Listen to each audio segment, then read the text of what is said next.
Izvestia Assads Sochi visit could birth RussianUS anti-terror coalition. Russian and US Presidents Vladimir Putin and Donald Trump held a phone conversation on Tuesday evening about the situation in Syria, Ukraine, Iran and on the Korean peninsula. According to Izvestia, this dialogue might be the first step to creating a joint anti-terrorist coalition. According to the newspaper, the leaders talked about the situation in Syria. Putin filled Trump in on his recent meeting with Syrian President Bashar Assad, during which Syria's leader reaffirmed his commitment to the political process, constitutional reform, and presidential and parliamentary elections. Putin also reiterated his support for cooperation with the US in the war on terror, noting the practical importance of coordinating efforts between the special services of both countries. The presidents also talked about the situation on the Korean peninsula. The parties stressed the need to reach a solution to the problem through negotiations and diplomatic means. Speaking about the crisis in Ukraine, Putin noted the absence of a real alternative to the unconditional implementation of the Minsk Agreement of February 12, 2015.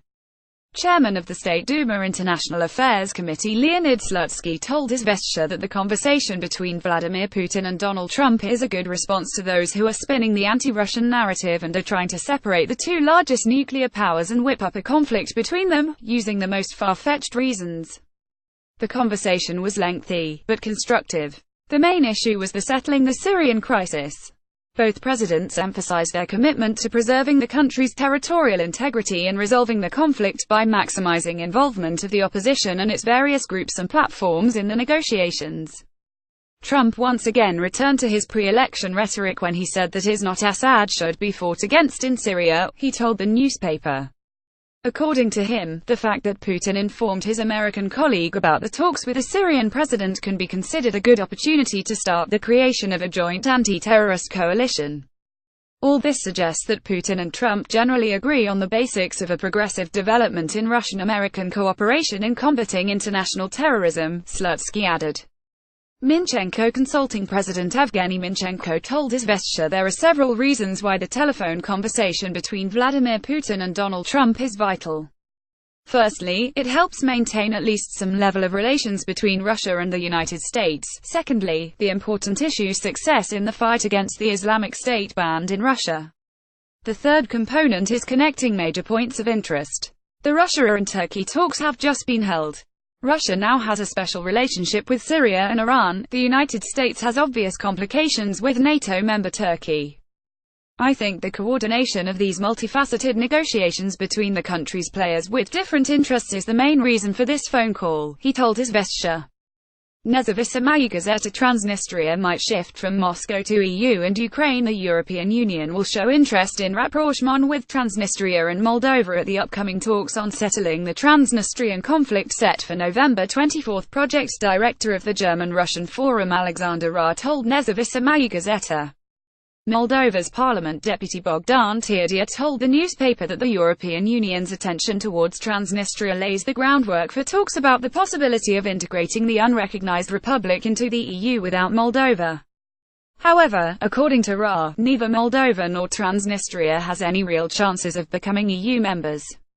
On November 24, negotiations in the 52 format Moldova, Transnistria as the parties, Russia, Ukraine, the OSCE as mediators and the EU and US as observers will be held in Vienna.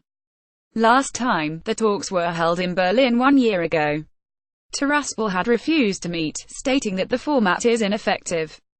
However, this time the initiative came from Transnistria, the newspaper said. According to Ra, the EU uses the carrot-and-stick approach in relations with Moldova and Transnistria. The goal is to draw the parties closer. Tiraspol would receive benefits in trade and development with the EU. According to the expert, Berlin nevertheless would back Tiraspol in its pursuit to interact with the European Union. The EU opened its doors for Transnistrian businessmen duty-free, he added.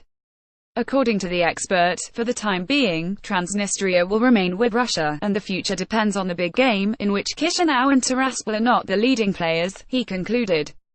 Meanwhile, Bogdan Târdiu is convinced that Transnistria is changing vectors. At least the trend is noticeable. Tiraspol still recalls the referendum of 2006, when the local population voted for independence from Moldova and sought to get closer to Russia. However, recently Transnistrian President Vladimir often talks about recognizing Transnistria, which, according to him, will definitely happen.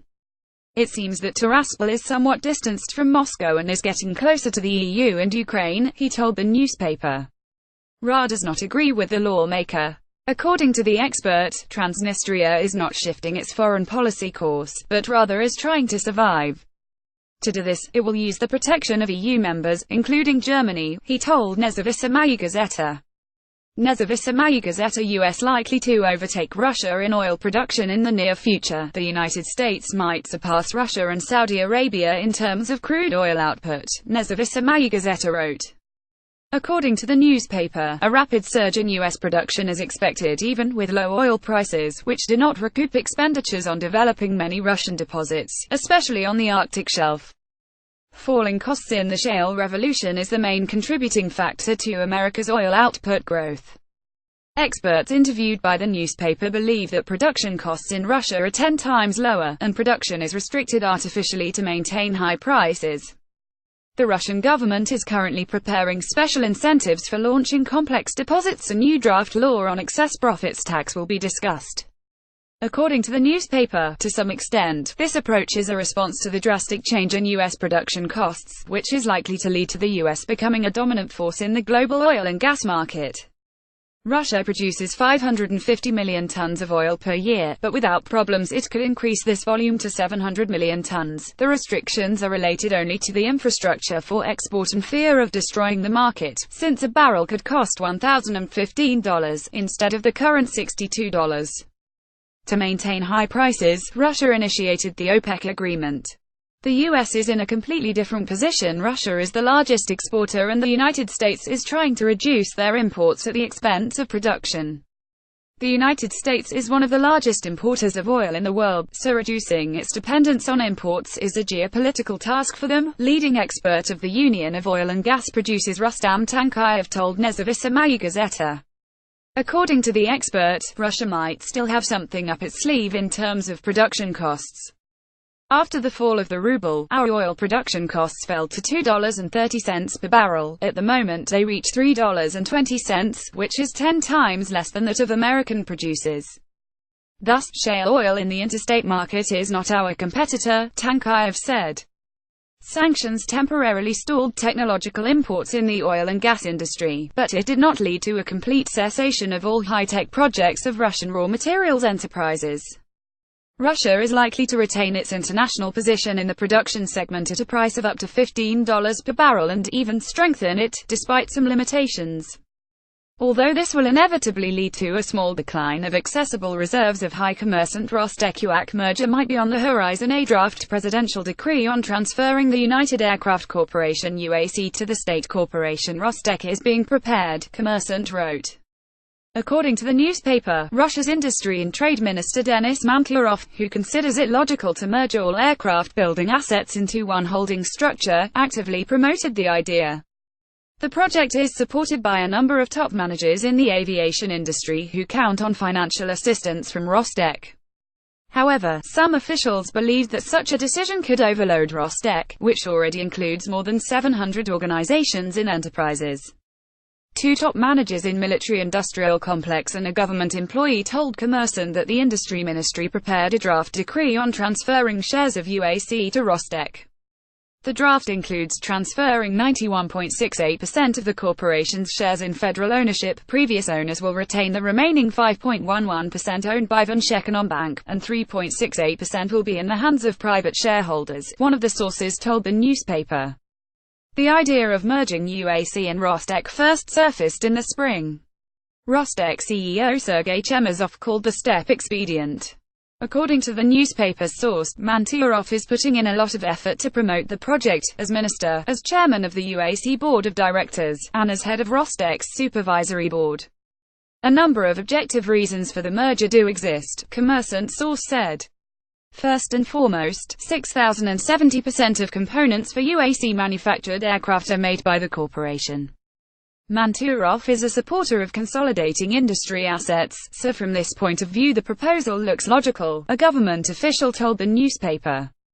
Rostec and the Industry and Trade Ministry support it, but the rest are still hesitant. First and foremost, 6,070% of components for UAC manufactured aircraft are made by the corporation.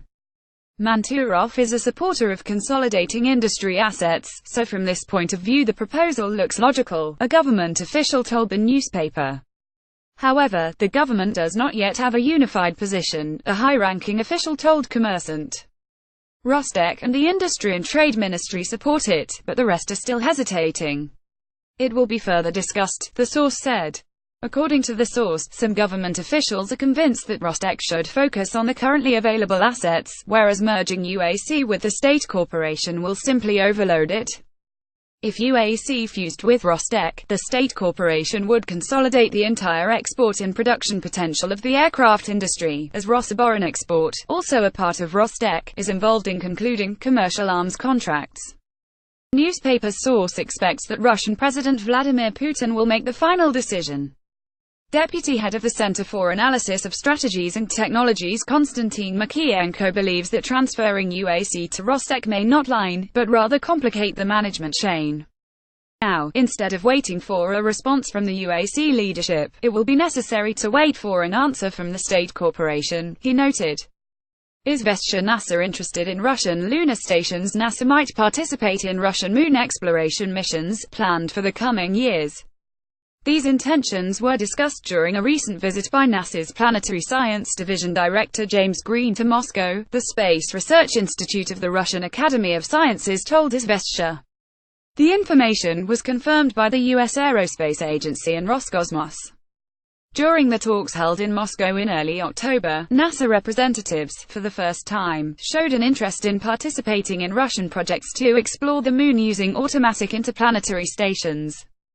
They intend to discuss their participation at the annual meeting of the Lunar Exploration Analysis Group and then submit proposals to NASA's management. According to lead communications specialist at NASA Lori Cantillo, discussions were held on NASA's possible participation in the Lunar 25 to Lunar 28 projects, but no decisions were made. Roscosmos told the newspaper that it welcomes international cooperation. The participation of NASA in moon research projects will allow our countries to approach the creation of a near-moon station much more efficiently, the press service of the state corporation told Izvestia. According to head of the Department of Space Research Institute of the Russian Academy of Sciences Igor Mitrofanov, the American side can participate in 20,212,022 missions, as well as in the promising project Lunar 28. As an option, the Russian side suggested providing radio communications to the American Moonrise. The launch is scheduled for 2024 through the Lunar 26 orbiter, which is supposed to be planted on the reverse side of the natural satellite of the Earth. Given that fact that the landing zone is on the other side of the Moon, NASA specialists will probably be interested in ensuring that the landing gear is furnished with radio communication through Lunar 26, which already provides for the possibility of retransmission of data from our polar landing gear Lunar 27 to Earth, Mitrofanov explained. TASS is not responsible for the material quoted in the press review.